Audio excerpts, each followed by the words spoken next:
Wake up, buyer payer people. It's a beautiful day. Go grab yourself another cup of joe and say hello to Jim and Michelle Rhoads on the Buy Here Pay Here Morning Show. Take it away, you two.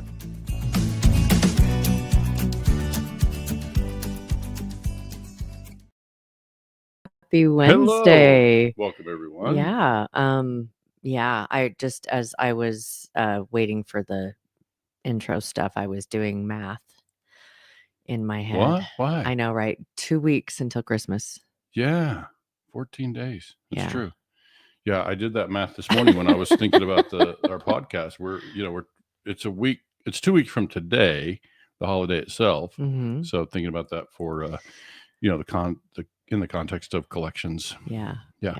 Are you awake?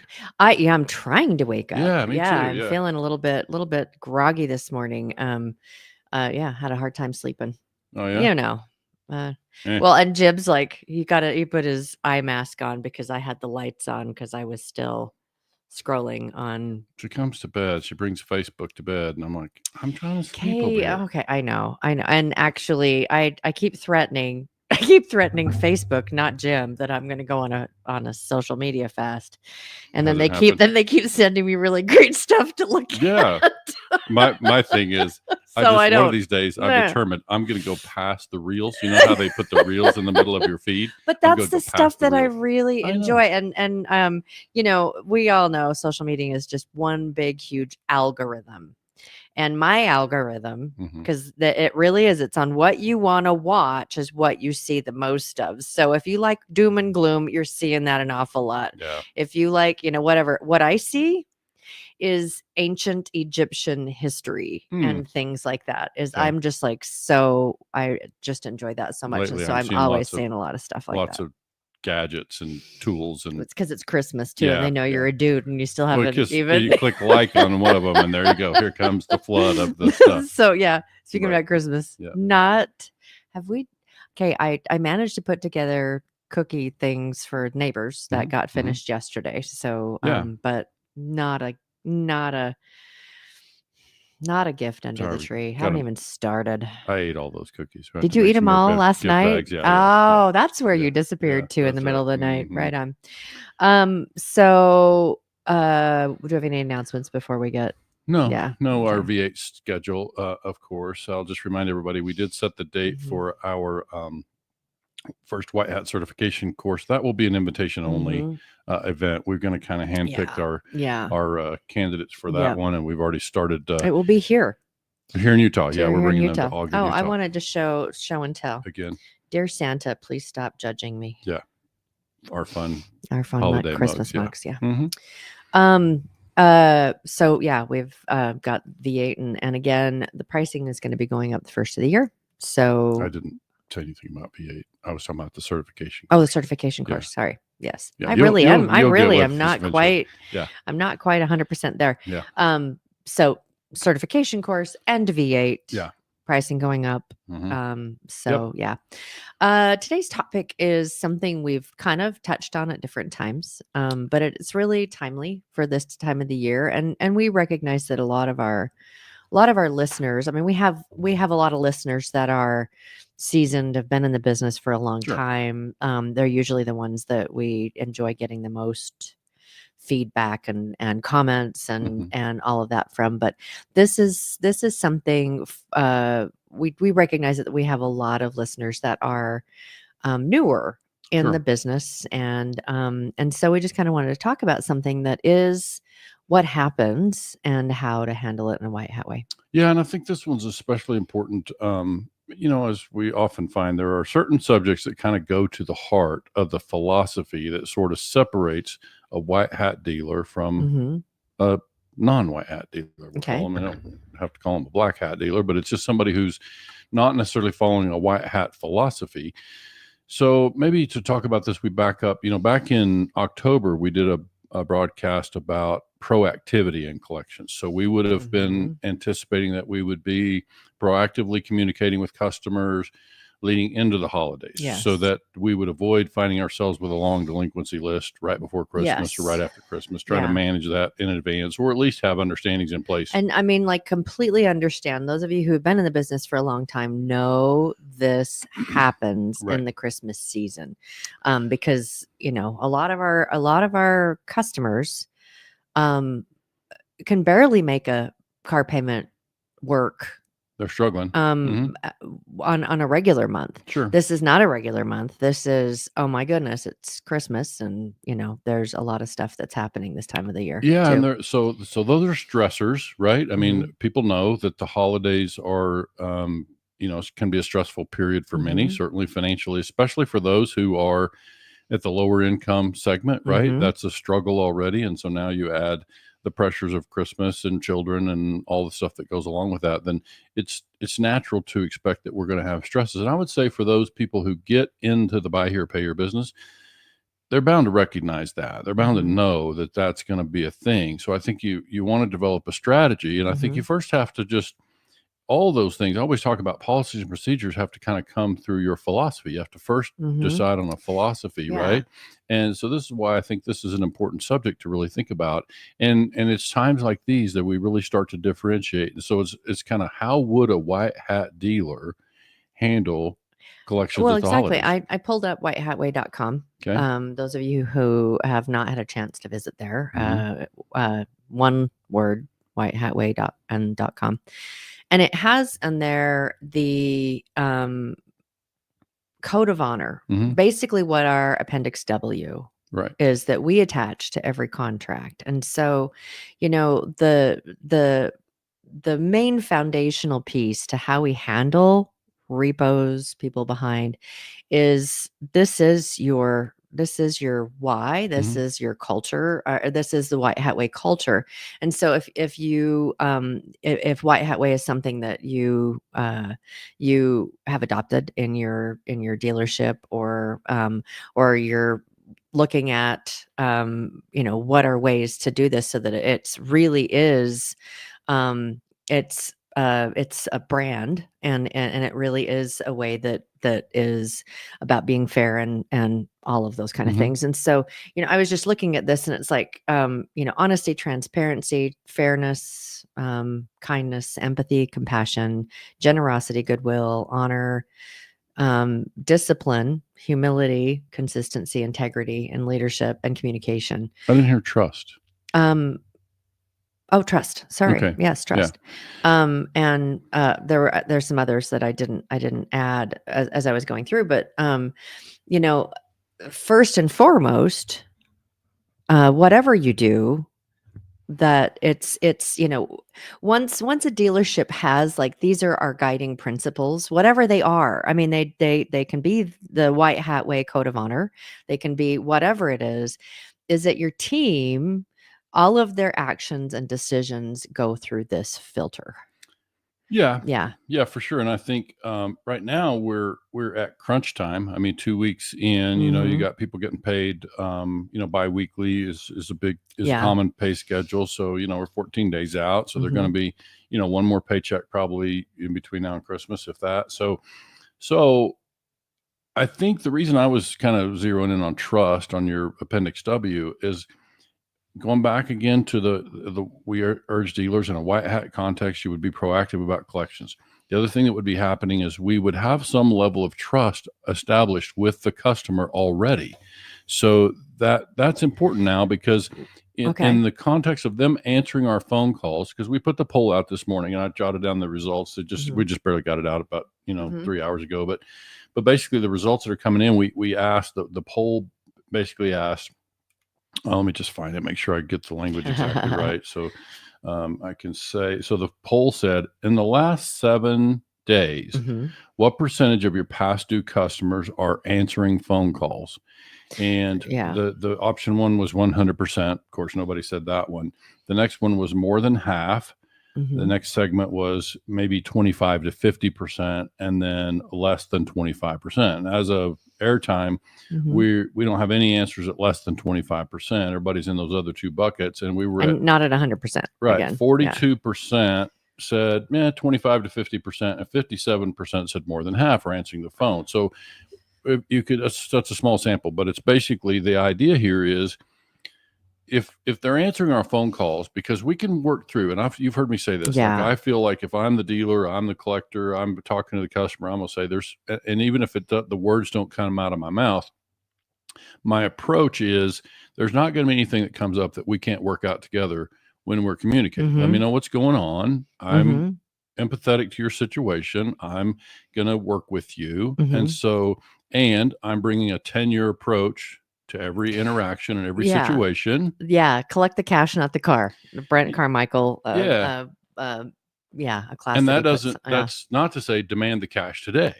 Yes. Okay. Yes. So that's basically, we don't have to demand the money today, but what people will find in a white hat philosophy and strategy is I'm going to press pretty hard to hold the accountable to an understanding. And I prefer to see that understanding being in writing. Okay. So you can use technology in all kinds of ways to firm up understanding. Yes. Right? And there's, a lot of reason behind that. That's something that all of our clients, anyone, this is what we teach on the podcast too, is that understandings, we strongly advise you not to use verbal understandings. Right. And there's a zillion reasons why, because verbal understanding is he said, she said, a misunderstanding. I mean, it can be like a miscommunication. You thought you were communicating something, they heard something different, but when it's on paper that says this is, you're going to do this and we're going to do this and we're going to do this, it is something that is there's when you talk about communication and honesty, it's like and transparency, it's very transparent. Yeah. This is the understanding. And we were talking this morning about what kind of understandings that we would encourage dealers to make. And one of the things, is like we talked about partial payments and that's not ideal. No. But it keeps someone in the car and being able to come up with new. Yeah, and listen, people have their reasons. I mean, that's another poll, and I don't recall if we've ever done that one specifically, but certainly there are dealers out there who say we don't do partial payments, period. You either pay the full payment or nothing at all. We don't accept a partial payment. My problem with that is that when you've got a customer who's in a tight spot, managing bills and what have you, it's been my experience that if they can make a partial payment, that's just, let's say they owe $300 on a bi-weekly or something, and they can pay $100 of it. That's $100 they don't have to come up with out of the next paycheck. So it's just, I find that when a customer in our segment, and this can be true of other segments too, but you dig yourself a bit of a hole, and the deeper the hole, then the harder it takes, the longer it takes to get out of there. And so we think a partial payment is appropriate. Everybody can have their own philosophy about that. We would at White Hat Way, we'd be encouraging people to work with partial payment. Let's say your payment's $200 and you can pay $100. What would you advise? If everyone out there is one of our clients, what would you advise? Because we don't do partial payments typically. What we don't encourage to do a partial payment without an understanding of how the rest of it is coming in. And like what those parameters are. What would you tell someone? I would be listening. In other words, I can't tell them what to prescribe, because that's something you've heard in past training, where when we dictate to the customer, you need to pay this, this, and this on these dates, then they're going to agree to it, even if they haven't taken the time to think about when their rent is due and all those things. So basically what I have to do is I have to be a problem solver, and I have to be a listener. I have to understand what's going on. Non-judgmental and just more curious. But it's just about I have to investigate. I have to inquire to basically understand what's going on. And I sometimes, again, I'm thinking 10-year approach. So if this customer needs, so in your example, the customer was $100 short this week. Well, I'm just aware that, right behind Christmas, somewhere around the 1st of January, a lot of our customers are going to have rent coming due. And so if I need to spread that delinquent part over multiple weeks, multiple paychecks, then I would be prepared to do that. Okay. So why does that matter? Because when we when we take that 10-year approach, the difference between that customer paying that $100 over, I'll exaggerate a little bit. Let's say it's over 3 or 4 biweekly pay periods, and they're going to do 25 extra over 4 pay periods. Well, that means the customer is going to sit on my past due list for a period of time, which is, how does that, unless I have a borrowing base problem and I have a line of credit and my contract's going to become ineligible because I cross over some stage of delinquency, then that's not a huge deal to me to spread it over 4 pay periods. I'm exaggerating a little bit, but it's whatever it takes to make sure that the customer can be successful. Because what I want to do, and I want to kind of refer back to, our friend Bill Elizondo wrote an article for great article on this month. Accountability versus empathy. And so, you and I talk a lot about in this whole context of empathy. And dealers have a business to run. They have to be able to hold the customer accountable. So you can do both, is what I'm hearing. You can do both, because what you're hearing me say is I'm not demanding the payment. I'm not demanding the money. I'm not even demanding the money on the next paycheck. I'm simply saying, let's reach an understanding. What I am, there's an accountability in the approach that I'm bringing, it's the accountability to an understanding.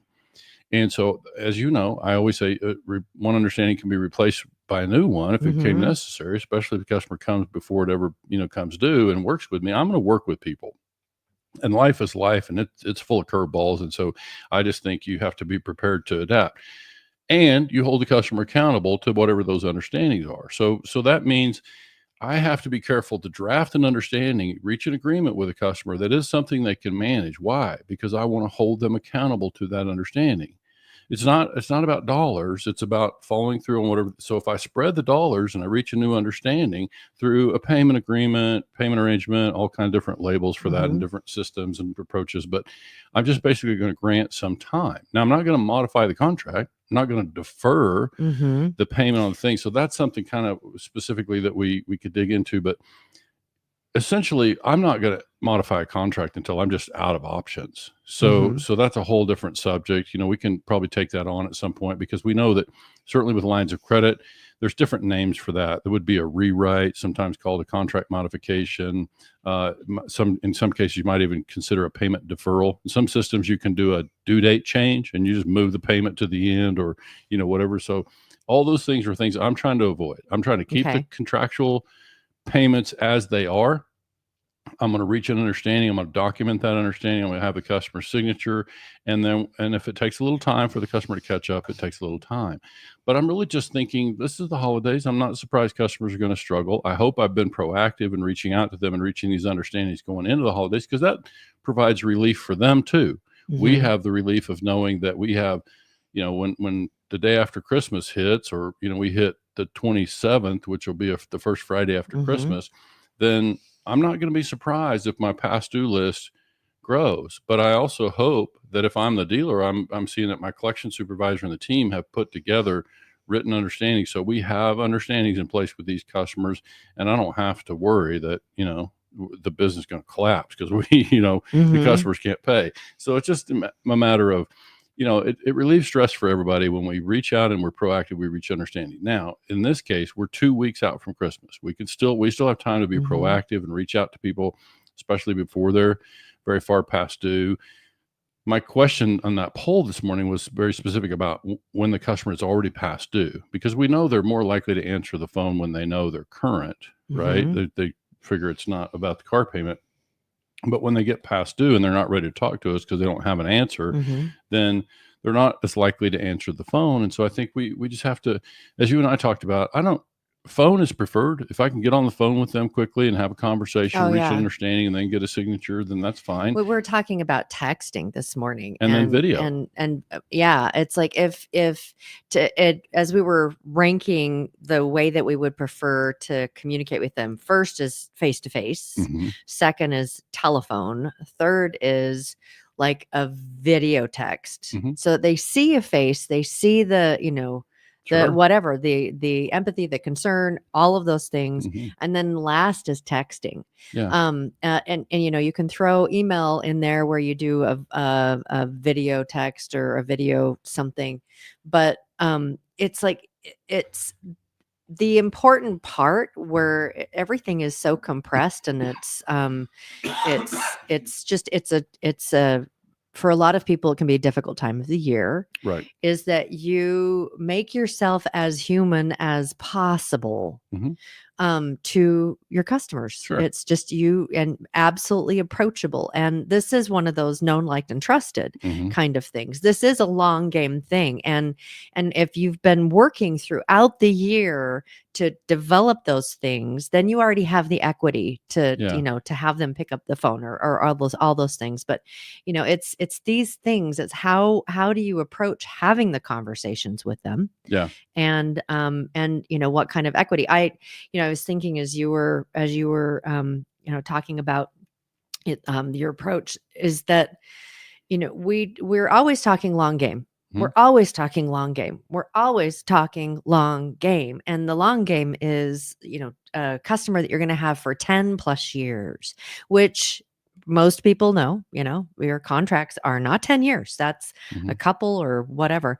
And that, there right now is a good example about how, as you develop these known, liked, and trusted, as you develop different programs within your dealership, then your customers at these kind of crunch times, they also have extra tools potentially that they can use. You mean your collectors? The collectors and the customers. Okay. So one of the things that we've talked about is how do you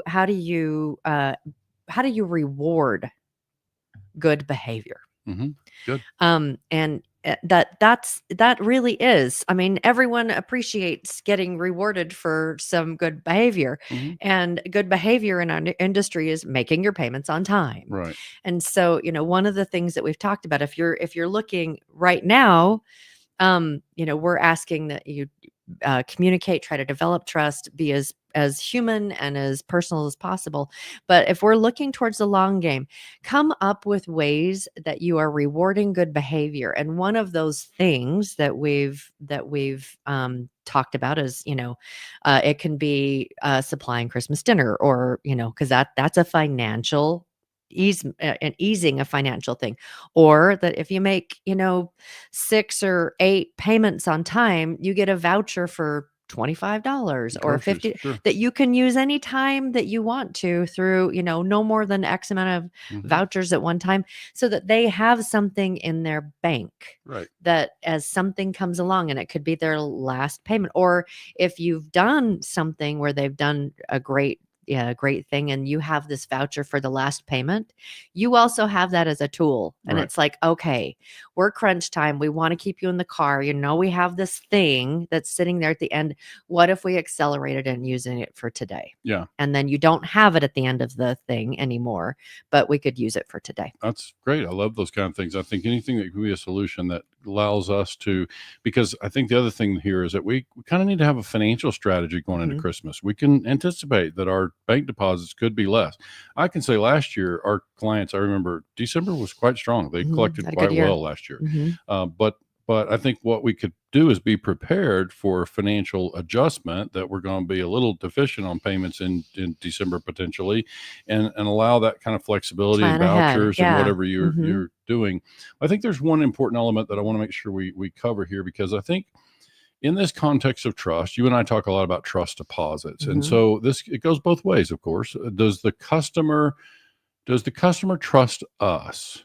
And does the customer feel like they have made enough trust deposits? Have they established enough good faith with us Mhm. that they feel like that the dealer will work with them? So this is important, because I Yeah. think that for us to think about, if I'm the customer and you're the dealer, Michelle, do I trust right now at Christmas time, if I call you back, are you going to work with me, or are you going to just be looking for my address so you can come and repossess my car? Like, what is the nature of our relationship? Do I trust you? Mhm. And so I think we have to ask ourselves, anytime the customer is not responding to us, if they're hiding from us, Mhm. let's always look at ourselves first. I always take the same approach in underwriting and all these kind of things. We ought to develop, as good leaders and good business people, we ought to develop the habit of looking at ourselves first.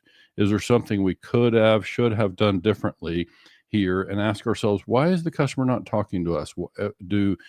Do they not trust us? And if so, have we not earned that trust? And is there something more that we could be doing to assure them? Because again, if I'm a white hat dealer, I'm not looking to repossess the customer's car on Christmas morning. Oh yeah. Right? Well, Right. yeah. Yeah. But the customer should know that. But and trust is, trust is not being a pushover. I mean, Right. it's No, it's a different trust thing. is that they also can trust that you're going to be good on your word. And if you say, hey, this is what I need from you, Sure. and if you're not willing to do that, then I mean, please don't make me come and get the car. Well, But I will. I yeah. mean, if I have to, Yeah. but please don't make me come. That's one thing I love. Tommy Brandis is like, please don't make me repo you. Yeah. It's because he comes with the attitude. It's like, you are the one that completely holds that lever in your control. Yeah. Good. Don't make me do this, but Right. I will if I have to. Yeah. Yeah. But I also think in addition to that, you can say, back to kind of Bill's thing in his article about accountability. It's like, there's nothing that Michelle and I have talked about today that would suggest that we don't believe the customer should be held accountable. Absolutely. It's just that And what pay are we their holding loan. them accountable to? In my mind, it's holding them accountable to some level of communication, reaching understandings, ideally in writing. And so there's it's not so much about money. We want to have them pay what they can pay now to avoid digging too deep of a hole. Yeah. And so we're going to ask them. I saw some of the comments that came in on the poll were of that nature, where they have a phrasing of, how much of what you of your current payment can you pay today, which I think is an appropriate approach. Find out what they can do, and they just go from there. But I think it's about just, do we have that kind of relationship with the customer? Because if you do, and you have this sort of 10-year approach, then this is just a temporary setback. This thing will be past Christmas in a few weeks, and certainly by most of our dealers see that getting recovered in early January. So you can imagine there are dealers out there that sort of hope the customer gets past due so they can come up with a reason to yank the car. It's like, that's so short-sighted. Yeah. Well, and it's also not a trustworthy business in their community. You talk about being a compliance target. I mean, when you have that sort of approach, this is that where they're waiting. Let them miss a payment. I get the car back, and I can start the whole thing over again. That's like, financially, right? That's good for me, the dealer, financially. It's very thin ice walking and so on. it's just it's not what we would teach, and it's not what we recommend. And we just think if you're playing a long game and you're really bringing that sort of approach, you wouldn't do that. And we know, we talk to just amazing dealers every day that they're all about this. They're all about what White Hat Way stands for. They may not be White Hat Way certified dealers, but they are White Hat Way dealers that they really do develop relationships with their customer base, and have this 10-year approach, and are creative in how they can problem solve and those kind of things. And so hats off to you, all of you dealers out there that are